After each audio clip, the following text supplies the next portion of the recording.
अस्सलामुअलैकुम गाइज़, क्या हाल है? सब यार दोस्त ठीक ठाक होंगे, खुश रहें, आबाद रहें।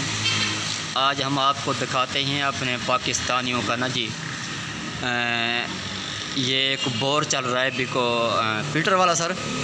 हाँ जी, पीटर वाला बोर चल रहा है। तो एक दोस्त ने जी रस्सी बांधी हुई है पीटर के ऊपर, उसको फांसी चढ़ाया हुआ है।